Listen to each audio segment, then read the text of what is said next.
पीछे हट जाओ, अन्यथा परिणाम भुगतने के लिए सज्ज हो जाओ। उत्तर दो इसे।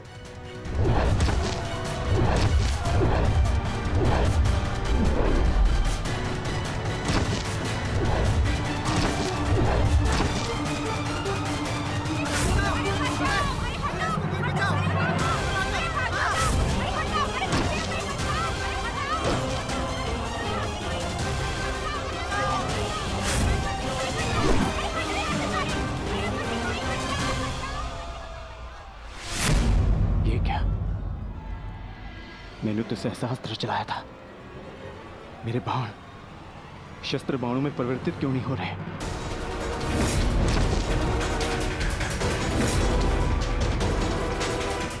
मेरा लक्ष्य कैसे चूक सकता है?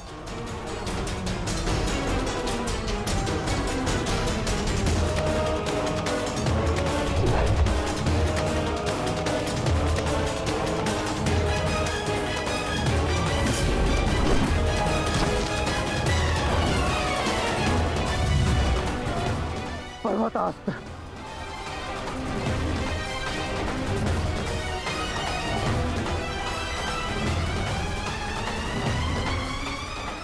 ये सब क्या हो रहा है? बाण प्रकट क्यों नहीं हो रहे? कैसे करूंगा मैं सबकी रक्षा?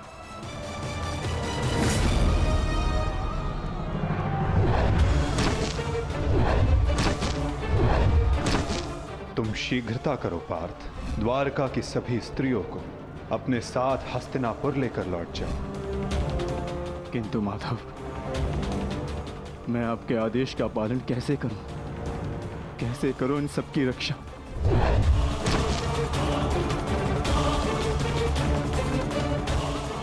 लक्ष्मण,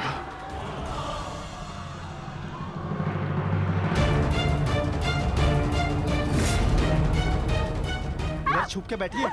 उठ, उठ, चलो, चल, चल।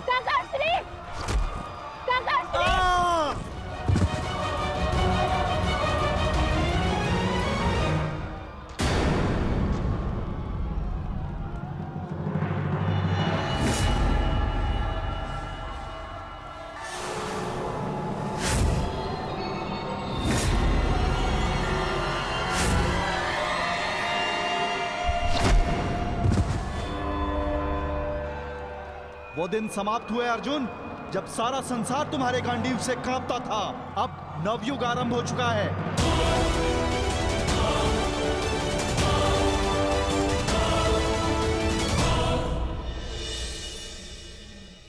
मैं समझ नहीं पा रहा हूं ज्येष्ठ, कैसे मेरे बाण अपना संधान नहीं कर पाए? कैसे मेरे गांडीव की प्रत्यंचा टूटी? मेरे रहते हुए मेरी सुरक्षा में आई कितनी स्त्रियों को वो कितने धन को लूट कर लेगा। मैं कुछ नहीं कर सका। मैं माधव के आदेश का पालन नहीं कर पाया। जैसे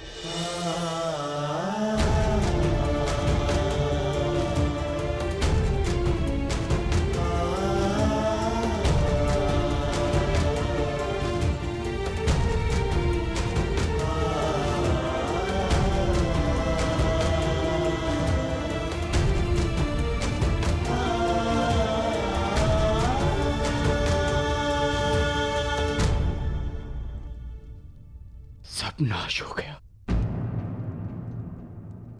कुछ नहीं बचा। माधव का संदेश क्या है अर्जुन? हर प्राणी के जीवन का एक कारण होता है, एक लक्ष्य होता है पार्थ, और उस लक्ष्य के पूर्ण हो जाने के पश्चात उसका सृष्टि में रहना संतुलन बिगाड़ता है। द्वारका की सभी स्त्रियों को और बालकों को अपने साथ हस्तिनापुर लेकर लौट जाओ, ताकि वो हस्तिनापुर के परिवर्तन का भाग बनकर धर्म के मार्ग पर चल सके, नवीन युग का आलिंगन कर सके। मैं समझ गया अर्जुन, मैं समझ गया।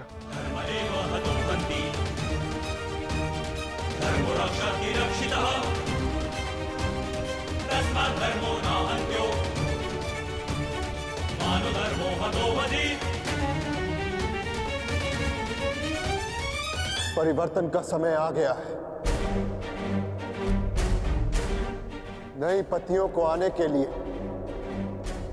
पुरानी पत्तियों का झड़ना आवश्यक है।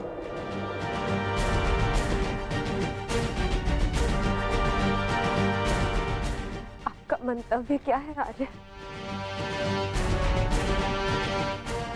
शीघ्र ही सबको सब कुछ समझ आ जाएगा।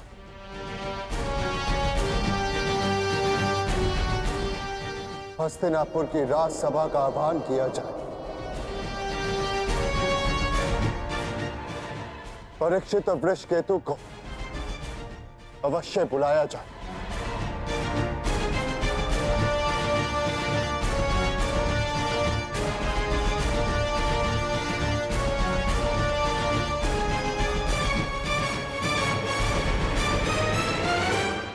आज ये सभा यहां इसलिए बुलाई गई है, जो योग्य है उसे उसका अधिकार प्राप्त हो। हम सब यहां अपनी नई पीढ़ी का स्वागत करने के लिए एकत्रित हुए हैं। वृषकेतु,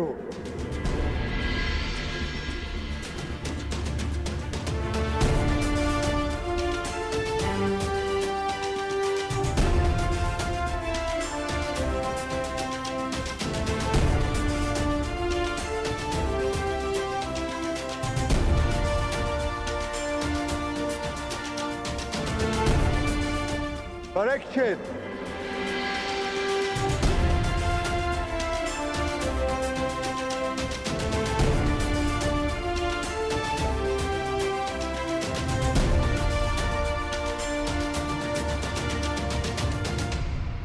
मैं सम्राट युधिष्ठिर आप सभी के समक्ष परीक्षित को हस्तिनापुर का राजा घोषित करता हूं। महाराज परीक्षित की, महाराज परीक्षित की, महाराज परीक्षित की, महाराज परीक्षित की।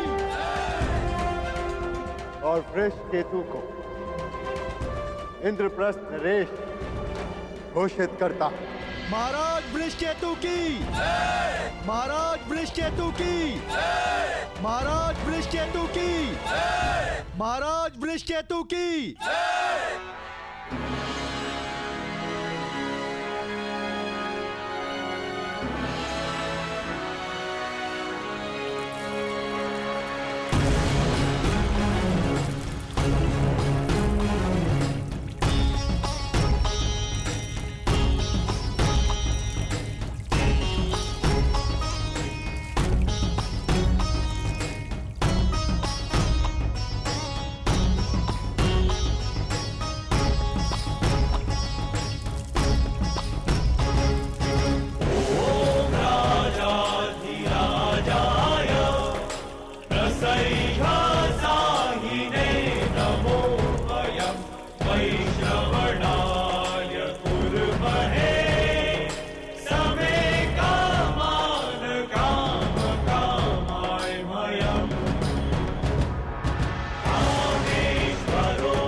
परीक्षित की, महाराज वृषकेतु की, महाराज परीक्षित की, महाराज वृषकेतु की। सदैव एक दूसरे का साथ देते रहना और स्मरण रखना कि शक्ति बिना उत्तरदायित्व के भान के विनाश लाती है। सदैव अपना उत्तरदायित्व स्मरण रखना।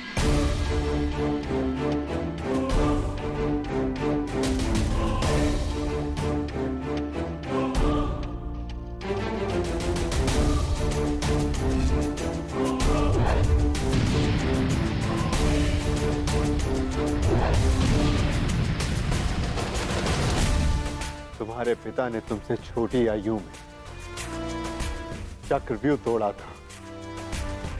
ध्यान रहे, काम, क्रोध, मद, मोह और आसक्ति के चक्र में मत पड़ना पुत्र। हमें तुमसे अनेकों आशाएं हैं।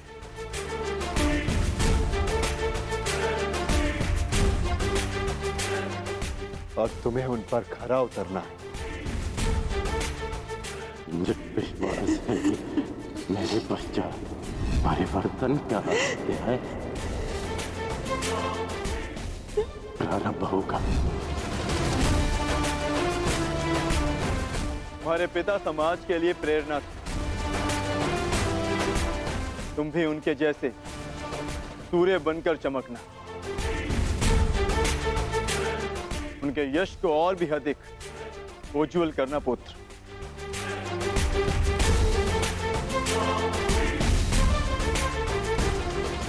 और स्मरण रखना पुत्र,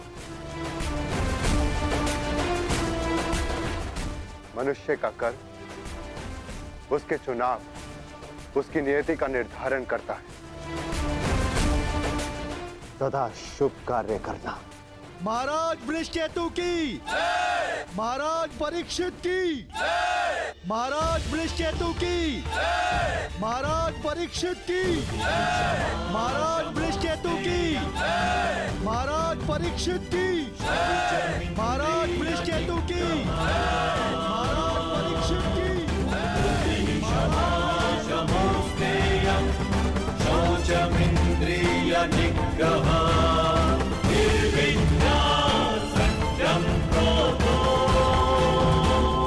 दशकं धर्मलक्षणम्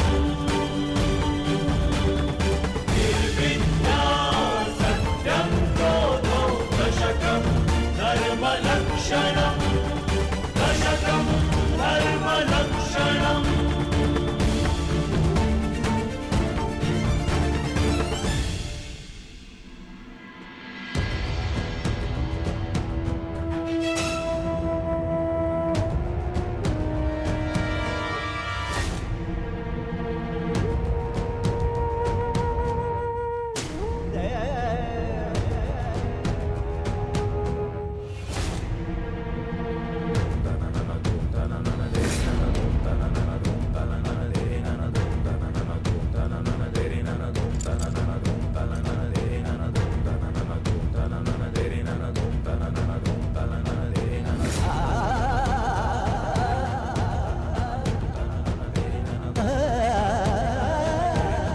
टेस्ट भीतर कर क्या रहे? उन्हें भीतर के काफी समय हो गया है, हमें भीतर जाकर देखना चाहिए।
ज्येष्ठ, आप इन वस्त्रों में? माधव का संदेश सुनकर भी नहीं समझे अर्जुन। एक समय के पश्चात जब मनुष्य के जीवन का लक्ष्य पूर्ण हो जाता है तो उसकी उपस्थिति सृष्टि का संतुलन बिगाड़ देती है। इसीलिए मैंने यह निर्णय लिया है कि मैं महाप्रस्थान करूंगा।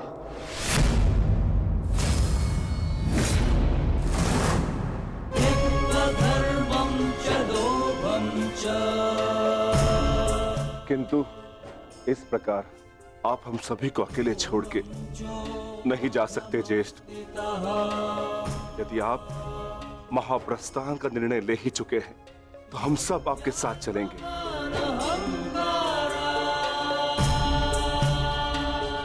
क्योंकि जहां आप है ज्येष्ठ, वही हमारा घर है।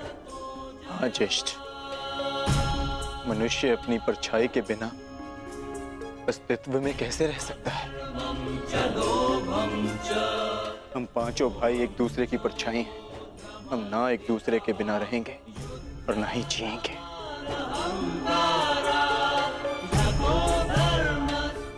एक बार फिर आप सबने अपने भ्राता प्रेम का उदाहरण प्रस्तुत किया,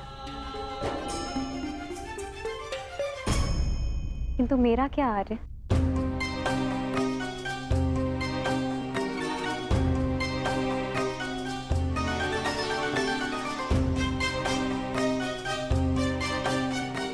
पांचाली, मैं जहां जा रहा हूं वह मार्ग बहुत कठिन है और तुम सब उस मार्ग पर नहीं जा पाओगी।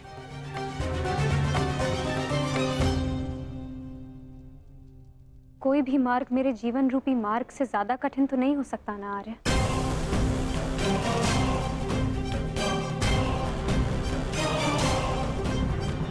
राज्यसभा में हुए वस्त्र हरण के संताप को मैं सह गई, ये सोचकर कि मेरे पांचों पति मेरे साथ हैं, मेरा प्रतिकार लेंगे।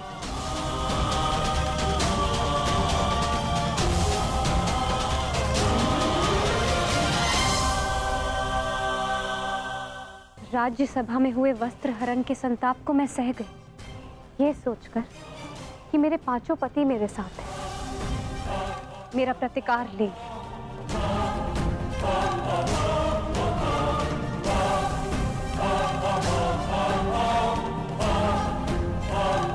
तेरह वर्षों के वनवास और अज्ञातवास को हंसते हंसते काटा, ये सोचकर कि मेरे पति मेरा त्राण करेंगे। मेरे पुत्रों की असमय मृत्यु से कठिन कोई और कंटक तो नहीं हो सकता ना आर्य, परंतु सहा मैंने, क्योंकि मेरे पुत्रों के पिता, मेरे पांचों पतियों का सानिध्य मुझे प्राप्त है। और आज आप मुझे ही छोड़कर जा रहे। माता कुंती ने आदेश दिया कि पांचों भाई आपस में बांट। मैं बटी आ रहे, परंतु मैंने आप पांचों को बटने नहीं दिया।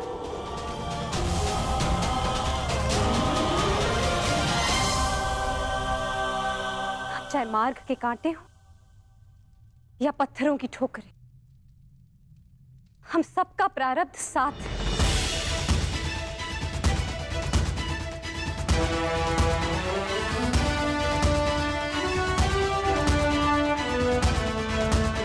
और यही मेरा निर्णय है आर्य। आप जहां भी जाएंगे मैं आपके साथ चलूंगी, और मुझसे मेरा यह अधिकार कोई नहीं छीन सकता, स्वयं आप भी नहीं।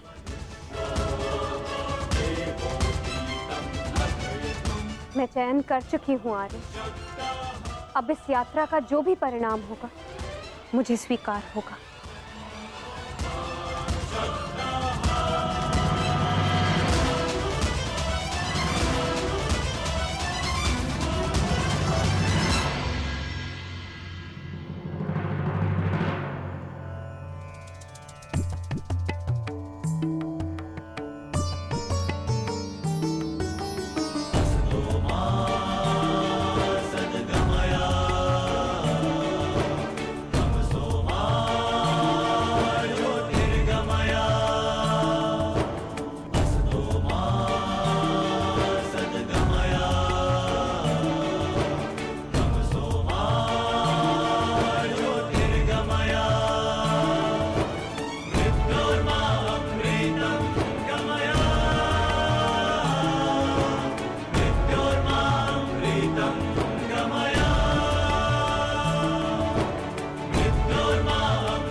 मैंने कौरवों और तुम में कभी भी पक्षपात नहीं किया। यदि प्रिय युधिष्ठिर को ये स्वीकार है तो हस्तिनापुर नया राज्य बनाने में तुम्हारी सहायता करें। परंतु पुत्र, इसके बदले मुझे भी तुमसे कुछ चाहिए। तुम्हारी माता कुंती यही हस्तिनापुर में रहे।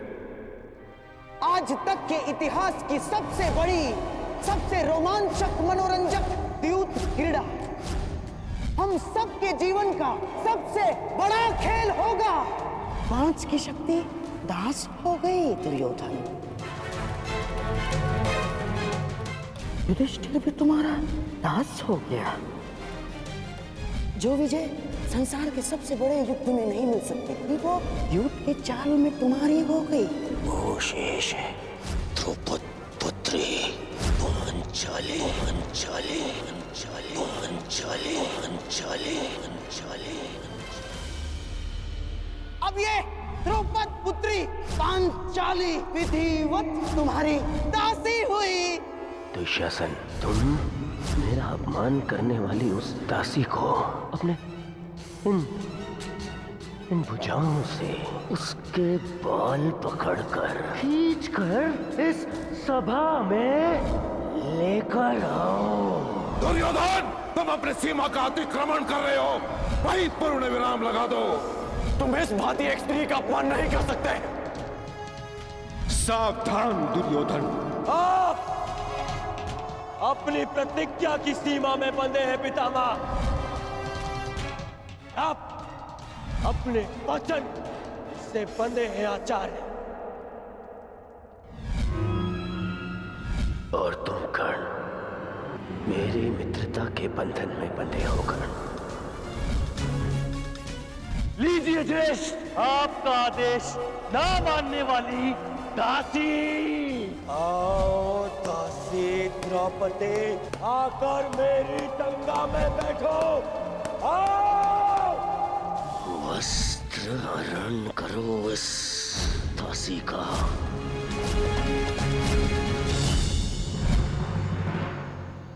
पुत्र परीक्षित,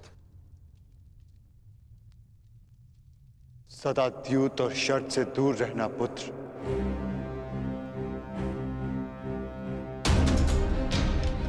क्योंकि ये मनुष्य को काल के गर्त में पहुंचा देता है।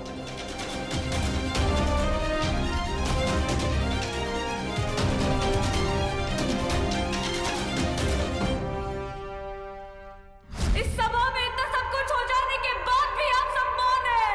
परंतु इस अधर्मी दुर्योधन को उसके कुकर्मों का दंड अवश्य मिलेगा। और उससे पहले इस सभा में उपस्थित वो हर व्यक्ति जिसने मौन रहकर ये अधर्म होते हुए देखा, उन्हें उनके मौन रहने का दंड मिलेगा।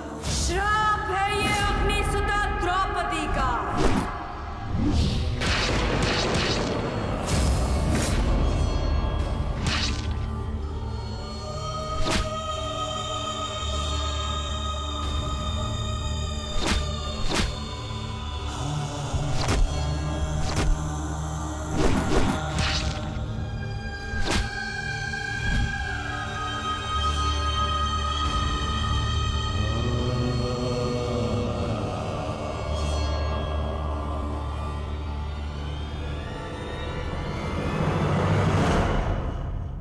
सदा स्त्री का सम्मान करना पुत्र।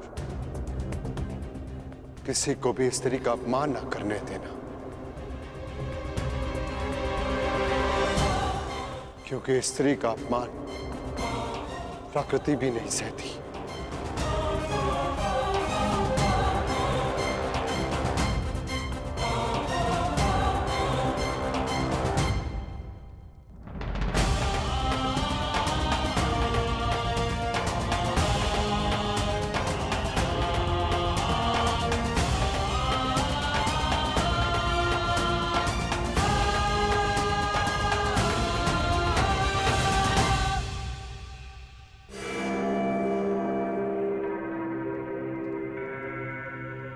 मैं दुर्योधन आज हस्तिनापुर के सिंहासन को दांव पे लगाता हूँ। बस दुर्योधन, हस्तिनापुर पर तुम्हारा कोई अधिकार नहीं। तो जिनका अधिकार है मैं उन्हीं से पूछ लेता हूँ। पिताश्री, मेरा इस सिंहासन पे अधिकार नहीं। अधिकार है पुत्र, और मैं तुम्हें उस अधिकार का प्रयोग करने की अनुमति देता हूं। यदि एक चौसर इस क्षण बंद न हुई तो परशुराम शिष्य द्रोण के बाणों को कोई नहीं रोक पाएगा। आचार्य द्रोण, आप इस सभा के सभासद हैं और नियम अनुसार सभा के समाप्त होने तक आप नहीं उठेंगे, अन्यथा आप दंड के पात्र होंगे। स्मरण रखना पुत्र, राजा वो नहीं जो राज्य की सीमा के पार देख सके। राजा वो है जो प्रजा की आंखों की सीमा में आए एक आंसू को देख सके।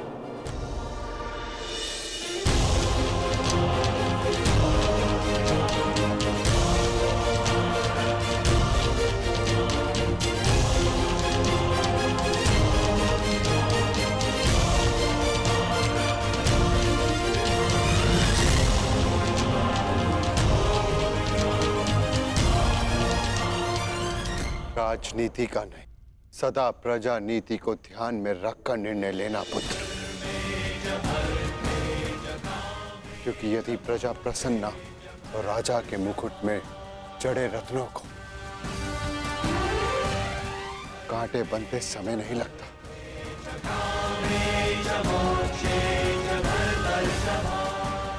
धर्म के साथ शासन करना,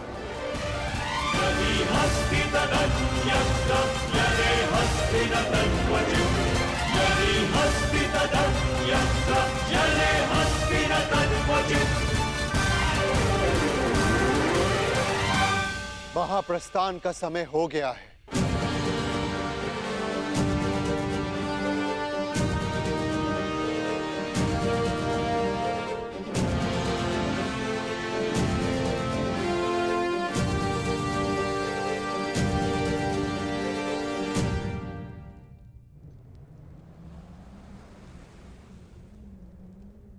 वानप्रस्थ में प्रस्थान करने का समय आ गया है।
प्रणिपात पिताश्री।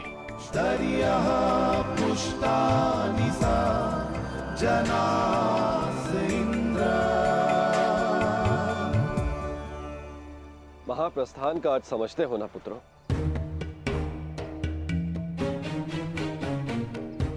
महाप्रस्थान का अर्थ है कि तुम इस संसार को त्याग कर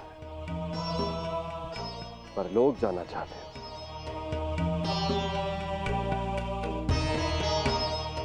परंतु स्मरण रहे, यह मार्ग इतना सरल नहीं है पुत्रों। हमारे समक्ष अनेक विपदाएं, अनेक समस्याएं उत्पन्न होंगी।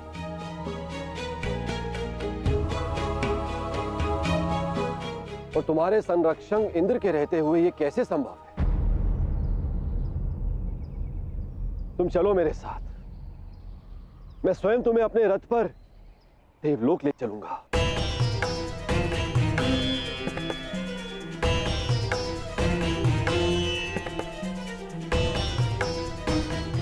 आपका हमारे प्रति ये प्रेम गदगद कर देने वाला है इंद्रदेव,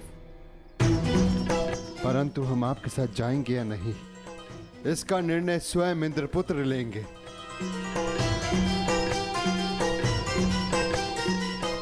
अर्जुन, निर्णय तुम्हारा है।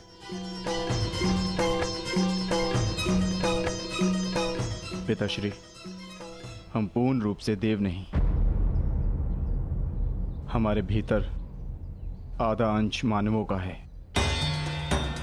और मनुष्य को परलोक तक पहुंचने के लिए यात्रा करना अनिवार्य है। हम मनुष्य की पीड़ा और समस्याएं सहते हुए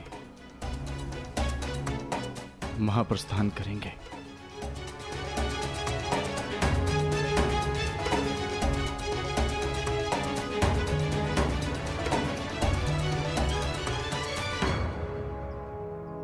मुझे तुम पर गर्व है पुत्र।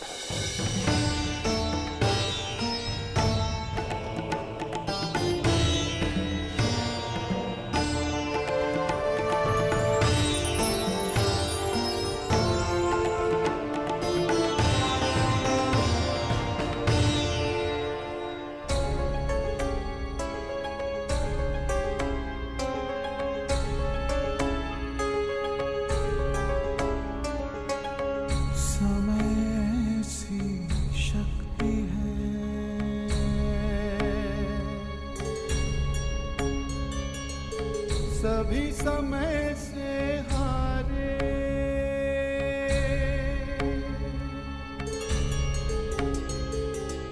समय से शक्ति है, सभी समय से हारे। राजा हो या रंग सभी बनते रहे बेचारे।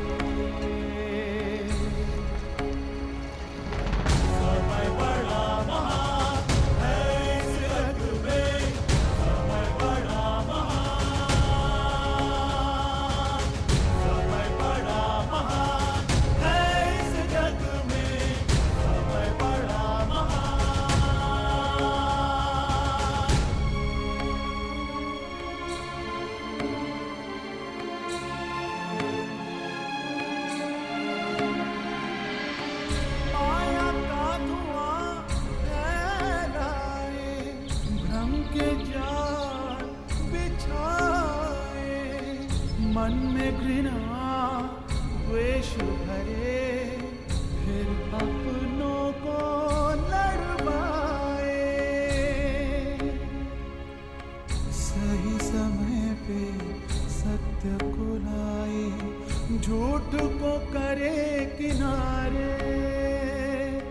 राजा हो या रंक सभी बनते रहे बेचारे, बनते रहे बेचारे। समय बड़ा महान है इस जग में, समय बड़ा महान, समय बड़ा महान है इस जग में, समय बड़ा महान।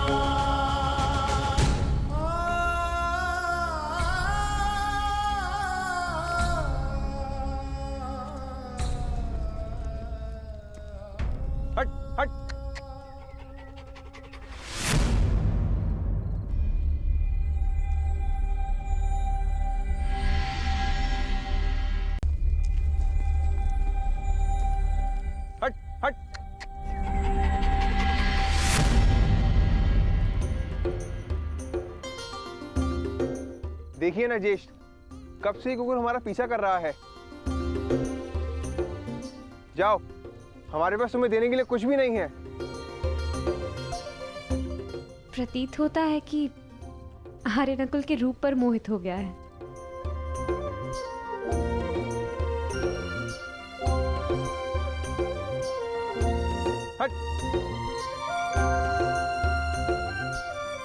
रहने दो नकुल, यदि ये भोला जीव साथ आना चाहता है तो इसे आने दिया जाए। मनुष्य की अंतिम यात्रा में जो साथ दे उससे सच्चा सह यात्री और कोई नहीं। और फिर क्या पता इस कुकुर को भी इसका लक्ष्य प्राप्त हो जाए। आने दो।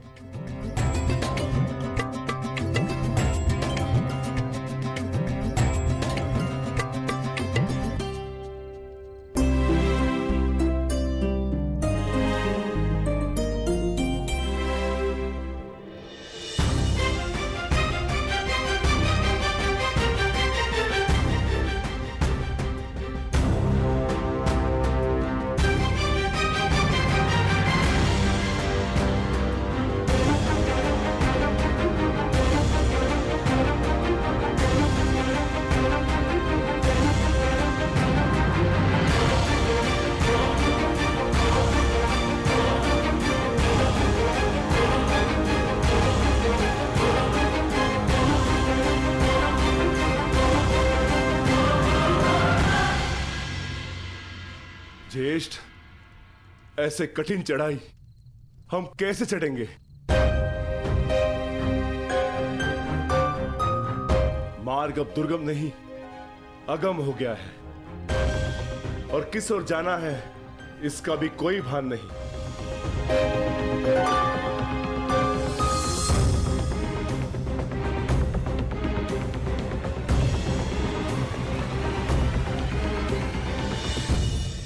हमें कैलाश पर जाना है भीम, और अब वही मार्ग दिखाएंगे जो कैलाशपति हैं।